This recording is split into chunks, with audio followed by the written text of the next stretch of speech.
રાજકોટમાં બાબા બાગેશ્વરના કાર્યક્રમને લઈને આ વિવાદ વિજ્ઞાન જાથાના ચેરમેન જયંત પંડ્યાનું નિવેદન શખ્સ છે એ કથાકાર પણ નથી અને સંત પણ નથી. એના 3 પ્રશ્નોના સાચા અમારા વિજ્ઞાન મંચમાં આવીને સાબિત કરી આપે તો અમે 50 લાખનું અને 1 કરોડનું ઇનામ જાહેર કર્યું છે. આ વિડીયોમાં આપણે ચર્ચા કરવાના છીએ ધીરેન્દ્ર શાસ્ત્રી એટલે કે બાબા બાગેશ્વર જે રાજકોટ આવવાના છે અને એ આવે છે એના અગાઉ રાજકોટમાં અને બધા લોકો જે છે એમનો વિરોધ કરી રહ્યા છે. બાબા બાગેશ્વર ઢોંગી છે એવું તમારું માનવું છે? ચોક્કસ ઢોંગી છે. આવા દરબારોને પ્રશાસને રોકવા જોઈએ. હું પ્રશાસનને અપીલ કરું છું કે આવા દરબારો ન થવા દેવા જોઈએ. વિજ્ઞાન જાથાવાળા તેમનો વિરોધ કરી રહ્યા છે. તો શું મિત્રો ખરેખર એમનો વિરોધ એ કોઈ સનાતન ધર્મનો વિરોધ છે? આખો મામલો શું છે અને શું મિત્રો આવા ઢોંગી બાબાઓ, પાખંડી બાબાઓ, ભુવા ભરાડીઓ, અંધશ્રદ્ધા ફેલાવનારા લોકોનો વિરોધ થવો જોઈએ? તો આજે આ વિડીયોમાં આપણે ચર્ચા કરીશું અને એમના વિશે વાત કરીશું. તો ચાલો મિત્રો વિડીયોને શરૂ કરીએ. અગાઉ ઘણા બધા પાખંડી ભુવા બાબાઓ વિશે વિડીયો બનાવેલા જ છે અને હમણાં યુટ્યુબની રીચ થોડી ઘટી ગઈ છે, કારણ કે મિત્રો અંધશ્રદ્ધા દૂર કરવા માટે આપણે જ્યારે મહેનત કરતા હોય ત્યારે મોટા ભાગના લોકો ધાર્મિક હોવાને કારણે સપોર્ટ કરતા નથી. એના હિસાબે વિડીયો જે છે આગળ વધતો નથી. તો મિત્રો તમે અંધશ્રદ્ધામાં ન માનતા હોય તો વિડીયોને વધુમાં વધુ શેર કરજો, જેથી કરીને બધા લોકો સુધી આપણી વાત પહોંચી શકે. આમ તો ભારત દેશ જે છે એ લગભગ મોટા ભાગના લોકો કંઈક ને કંઈક દેવી દેવતા, માતા એવા ભગવાનમાં માનતા હોય છે અને એના લીધે આવા પાખંડી ભુવાઓ જે છે, ઢોંગી બાબાઓ, ભુવાઓ એ એમનો ક્યાંક ને ક્યાંક ફાયદો ઉઠાવતા હોય છે. હજુ થોડાક સમય પહેલા જ એક રાજકોટમાં ઘટના બનેલી કે જે ભુવાએ એક પીડિત સ્ત્રી ઉપર જે છે દુષ્કર્મ આચર્યું. આવા તો અવારનવાર મિત્રો વિડીયો સામે આવતા રહેશે સમાચારોમાં, ન્યૂઝમાં, યુટ્યુબ ચેનલમાં આવા અવારનવાર કિસ્સાઓ આપણને જોવા મળે છે. તેમ છતાં પણ લોકો સમજતા નથી. તો ખરેખર મિત્રો આ મૂળ જે કારણ છે એની પાછળ એક તમારું ધાર્મિક હોવું કે કોઈ પણ ભગવાન માતાજીમાં વિશ્વાસ કરવો એ કારણ હોઈ શકે. તો મિત્રો બની શકે કે એના હિસાબે આ લોકો જે છે તમારો કંઈક ને કંઈક ગેરફાયદો ઉઠાવતા હોય છે. તો એના માટે આપણે શું કરવું જોઈએ? તો પ્રથમ તો મિત્રો આપણે કોઈ પણ એવી ઘટના કે કોઈ પણ એવો ચમત્કાર જોઈએ અથવા તો કોઈ પણ એવી વાત સાંભળીએ તેમાં આપણે થોડો વિચાર કરવો જોઈએ. ડાયરેક્ટ એના ઉપર ભરોસો કરવો કે આંખો બંધ કરીને વિશ્વાસ કરી લેવો એટલે કે અંધભક્ત બની જવું, પહેલા તમારે થોડુંક વૈજ્ઞાનિક રીતે થોડુંક તર્કથી વિચાર કરવો કે આ જે ભુવા છે અથવા તો જે બાબાઓ છે જે ઢોંગ નાટકો કરે છે તો એના કરવાથી સમાજને કોઈ ફાયદો થવાનો છે, આપણને કોઈ ફાયદો થવાનો છે, તો એ થોડુંક તમે વિચારતા થશો તો આપોઆપ આવા ઢોંગી બાબાઓ જે છે, ભુવાઓ છે, એમના ધંધો જે છે એ ભાંગી જશે અને આપોઆપ આ બધું જે છે એ ધીમે ધીમે બંધ થતું જશે. તો એનું કરવા માટે મિત્રો આપણે ખાલી એક શરૂઆત કરવાની છે અને લોકો સુધી વાત પહોંચાડવાની છે કે કોઈ પણ ભુવા ભરાડાવા હોય કે તેલમાં હાથ નાખતા હોય, કોઈ હાંકળો મારતા હોય, કોઈ જીભ કાપીને લોહી કાઢતા હોય, કોઈ તમારી બાબતો જાણવાની નાટક કરતા હોય કે હું તમારા વિશે બધું જાણું છું અને દાણા જોતા હોય ને આવું બધું જે કરતા હોય મિત્રો, એની પાછળ કોઈ એવિડન્સ નથી કે એમનાથી એ સાબિત થાય કે એ વ્યક્તિ સાચો છે. એટલે આ બધા માત્ર ને માત્ર નાટકો છે અને એ ભોળી પ્રજાને અને ખાસ કરીને ગામડાના ભોળા લોકો જે છે, મધ્યમ વર્ગના ગરીબ લોકો છે, એમને ટાર્ગેટ કરતા હોય છે અને એમના પાસેથી આ લોકો જે છે એક ધંધો બનાવતા હોય છે. કારણ કે એમના ધામે આવા બધા લોકોને પ્રસાદી આપવામાં આવે, થોડું ઘણું એમને જે સાચવવામાં આવે, થોડી ઘણી સુવિધા ઊભી કરે એટલે લોકો ત્યાં આવવા લાગે છે અને ત્યારબાદ એમાં દાન પેટી અને દાન ને આવું બધું લેવામાં આવે છે. એનાથી એ લોકો જે છે એમનો પોતાનો વિકાસ કરે છે. આમાં તમારો મિત્રો કોઈ વિકાસ નથી, પણ ગરીબ માણસો હોય એટલે એમના એક શ્રદ્ધા હોય, એને એક ભાવ હોય કે માતાજી છે એ અમારું સારું કરશે, ભગવાન સારું કરશે. આવું વિચારધારાને લઈ,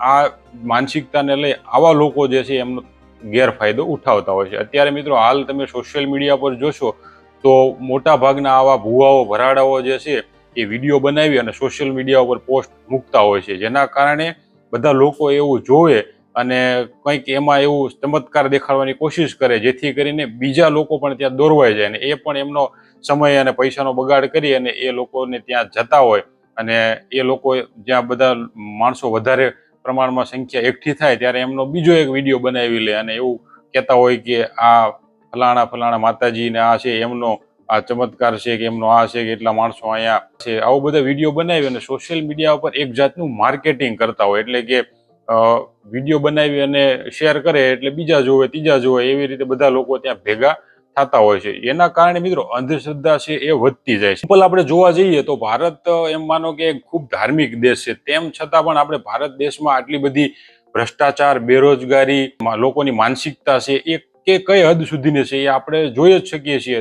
દરરોજ ન્યૂઝમાં આપણને જોવા મળે છે. આપણે ત્યાં રહેતા હોઈએ ત્યાં આજુબાજુ કેવી કેવી ઘટના બને છે એ આપણે બધા જોતા જ હોઈએ છીએ. તો ખરેખર આટલો બધો ધાર્મિક દેશ હોવા છતાં અને આવા બધા ભુવા ભરાડીઓ બાબાઓ હોવા છતાં કેમ દેશનો કઈ વિકાસ થતો નથી? કેમ લોકોની માનસિકતા જે છે એ સુધરતી નથી? આના કરતા મિત્રો નોર્વે જેવા એક નાસ્તિક દેશ છે જે હેપીનેસ ઇન્ડેક્સમાં નંબર 1 દેશ આજે ગણાય છે. ઘણા બધા એવા દેશો, ચીન જેવા દેશો છે જ્યાં મોટા પ્રમાણમાં લોકો જે છે એ નાસ્તિક છે, ભગવાનમાં માનતા નથી, પણ તેમ છતાં કેમ દેશનો આટલો બધો વિકાસ થાય છે? કેમ એમની માનસિકતાનું જે સ્તર છે એ ઊંચું છે? તો એ બધું મિત્રો આપણે જોવું જોઈએ કે ખરેખર આપણે એટલા બધા ભગવાન માતાજીમાં માનવાવાળા હોઈએ તો શું ખરેખર આપણે એમનું કોઈ પાલન કરીએ છીએ? કે કોઈ કુદરતી સંપત્તિને નુકસાન નથી પહોંચાડતા? કોઈ સરકારી સંપત્તિ હોય તો એમને આપણે વગર પૂછીએ બધા લૂંટફાટ કરતા હોય છે. કોઈ અમુક જગ્યાએ એક્સિડન્ટ થયેલું હોય ને એમાંથી જો કોઈ વસ્તુ ત્યાં ઢોળાણેલી હોય તો બધા લોકો લૂંટફાટ કરે છે. કોઈ એવા મોટા ફંક્શન કે સંમેલન થતા હોય એમાં કોઈ ફ્રીની વસ્તુ વેચવામાં આવે તો ત્યાં પણ બધા પડાપડી કરતા હોય છે, મારકૂટ કરતા હોય છે, લેવા માટે દોડતા હોય છે. તો આની પાછળ મિત્રો ઘણા બધા કારણ પરિબળો છે, જેમ કે ગરીબી છે, બેરોજગારી છે, શિક્ષણ નથી, એ બધું પણ મેટર કરે છે. પણ સાથે સાથે મિત્રો આપણે જોવાનું એ છે કે ક્યાંય આપણી માનસિકતા જે છે એ ધર્મના લીધે આપણે આટલા હદ સુધી નીચે સ્તર આપણું જે ગયું છે કે જેનો બધા લોકો ફાયદો ઉઠાવી રહ્યા છે, તો આપણે એના ઉપર વિચાર કરવો જોઈએ અને એમાંથી આપણે બહાર આવવાના પ્રયત્નો કરવા જોઈએ, જેથી કરીને આપણે દેશને આગળ લાવવામાં કંઈક આપણો ફાળો આપી શકીએ. જો આપણે આવી જ રીતે અંધશ્રદ્ધામાં સપડાયેલા રહીશું અને આવા ઢોંગી બાબાઓ જે છે આપણને આવા અંધશ્રદ્ધામાં રાખશે તો આપણે ક્યારેય આગળ નહીં આવી શકીએ. અત્યારે મિત્રો આમ જોવા જઈએ તો તમને દેખાઈ જ રહ્યું છે કે લોકો આવા બધા જે ઉપરના જે લોકો છે એમાં અમુક રાજકારણીઓ પણ જોડાયેલા હોય છે કે એ લોકો એવું ઈચ્છતા હોય છે કે આ બધા લોકો જે છે એ અશિક્ષિત રહે અને ધર્મમાં અને આવા બધા સંપ્રદાયોમાં બાજતા રહે, લડતા રહે અને કોઈ પણ એવો સવાલ ન ઉઠાવે. જેમ કે આટલી બેરોજગારી છે, આટલી ભૂખમરી છે, લોકોમાં શિક્ષણ નથી, તો આ વિશે કોઈ પણ એવા પ્રશ્ન ઉઠાવતા ન થાય. બાકી આમાં ને આમાં બધા પડ્યા રહે. એટલા માટે નેતાઓ જે છે એ લોકો પણ આવા લોકોનો સપોર્ટ કરતા હોય છે. તમે જોજો મિત્રો કે જે આવા મોટા મોટા બાબા બાગેશ્વર જેવા આવા સંતો તો ન કહેવાય એને, બાબા બાગેશ્વર જેવા ઢોંગીઓનો સપોર્ટ કરતા હોય છે અને એના કારણે એમની પાર્ટીને ફંડ મળતું હોય છે, પાર્ટીમાં જીતવા માટે લોકોના જે છે વોટ મળતા હોય છે. એમ કહેવાય તો એની એક વોટ બેંક છે. તો એટલા માટે આપણે લોકોને થોડું સમજની જરૂર છે. તો એના માટે મિત્રો આપણે એકથી કંઈ થવાનું નથી. એટલા માટે કહેવાનો મતલબ કે તમે બધા આવા બધા વિડીયોને જય માતાજી ને જય ગોગા ને આવા બધા વિડીયો શેર કરો છો તો આવા વિડીયો પણ થોડા ઘણા મિત્રો સુધી શેર કરો, જેથી કરીને એ લોકો સુધી સાચી માહિતી પહોંચે. તમે સોશિયલ મીડિયામાં આવા કોઈ માતાજી કે કોઈ આવા સાપના ને એવા વિડીયો આવતા હોય તો તમે એમાં નીચે કમેન્ટ લખી હોય કે આને શેર કરો તો સારા સમાચાર આવશે અને આ 15 લોકોને મોકલો અને આટલા લોકોને મોકલો, એટલે તમે એમાં બધા મંડો છો શેર કરવા. કારણ કે તમને એક તો એવા ડર હોય છે, ભગવાનના નામે તમને ડરાવવામાં આવે છે, જેથી કરીને તમે આવો બધા શેર કરતા હોય ને આવો કમેન્ટ લખતા હોય ને આવું બધું કરતા હોય. તો આ મિત્રો એક પ્રકારની અંધશ્રદ્ધા જ છે. આમાં કોઈ આમાં શ્રદ્ધા રાખવાથી કે આવું કરવાથી ક્યાંય ફાયદો થઈ જવાનો છે કે એવું ક્યાંય ક્યારે બનતું નથી. આ એક અંધશ્રદ્ધા જ છે. માનો કે કોઈ પણ એક આવી વસ્તુમાં માનવાથી તમે અંધશ્રદ્ધા તરફ દોરાઈ જશો. કોઈ પણ આવા વસ્તુમાં માનો કે અત્યારે આપણે એમ કહીએ કે આ ભૂવો પકડાયો એટલે આપણે બધા વાત કરીએ કે ઢોંગી છે ને આમ છે, પણ તેમ છતાં પણ બધા લોકો એવું કહેશે કે બધા ભૂવા સરખા હોતા નથી, બધા ભૂવા આવા હોતા નથી, એવું કહેતા હોય છે. પણ બધા ભૂવાની આપણને ખબર હોતી નથી. જ્યારે જે ભૂવા પકડાય એના વિશે પછી બધા લોકો કહેવા માંડે છે કે આ ભૂવો આવો હતો ને આવો હતો ને એમ, પણ બધાની ભૂવાની આપણને ખબર હોતી નથી એટલે આપણે એના ઉપર કંઈ કહેતા નથી. પણ કહેવાનો મતલબ એ છે કે આવી કોઈ ચમત્કાર કે એવું કોઈ આ દુનિયામાં શક્ય નથી. ચમત્કાર માત્ર વિજ્ઞાન જે છે એ ચમત્કાર કરી શકે, બાકી આવા ભૂવા ભરાડાઓ જે છે એ કોઈ ચમત્કાર કરી શકે નહીં. તો આ બાબા બાગેશ્વરનો જે વિરોધ થઈ રહ્યો છે એ મિત્રો મારા મત પ્રમાણે યોગ્ય છે, કારણ કે એ ખોટી અંધશ્રદ્ધા ફેલાવે છે, લોકોમાં હિન્દુ મુસ્લિમ કરાવી અને ઝઘડાઓ કરાવે છે, ખોટી પાખંડ ફેલાવે છે. તો આ જે વિરોધ થઈ રહ્યો છે એ મારા મત પ્રમાણે યોગ્ય છે. મિત્રો આપણે સનાતન ધર્મને જે જાળવી રાખવા માટે એમ કોઈ ધર્મ જળવાય એવું આમાં ક્યાંય દેખાઈ રહ્યું નથી, કારણ કે આવા બધા લોકો તો ઘણા વર્ષોથી આવા લોકો છે, તેમ છતાં પણ ક્યાં આજે કોઈ સનાતન ધર્મનું એટલું પાલન દેખાઈ રહ્યું છે. મિત્રો તો ખરેખર જો સનાતન ધર્મનું પાલન થતું હોય તો દેશની આજે આ હાલત ના હોય. તો આપણે પણ કંઈક સમજવાની જરૂર છે કે ક્યાંક લોકો આપણને ધર્મના નામે ભરમાવી તો નથી રહ્યા ને, ધર્મના નામે ઢોંગ કરી અને આપણને ઉલ્લુ તો નથી બનાવી રહ્યા ને. તો એના માટે આપણે કોઈ પણ આવી ઘટનામાં, કોઈ પણ માતાજી ભગવાનનું કોઈ પણ આવું કાર્ય થતું હોય અથવા તો કંઈક એવું તમને જોવા મળે તો એમાં એ કાર્ય કરતા પહેલા થોડું ઘણું વિચારો. જેમ કે પાણીમાં દૂધ નાખવું, પાણીમાં ચૂંદડીઓ પધરાવવી, આવું બધું જે કરવું એનાથી તમે થોડું વિચારજો કે આ કરવાથી આપણને કંઈ ફાયદો થવાનો છે કે આમાંથી પ્રકૃતિને નુકસાન થવાનું છે.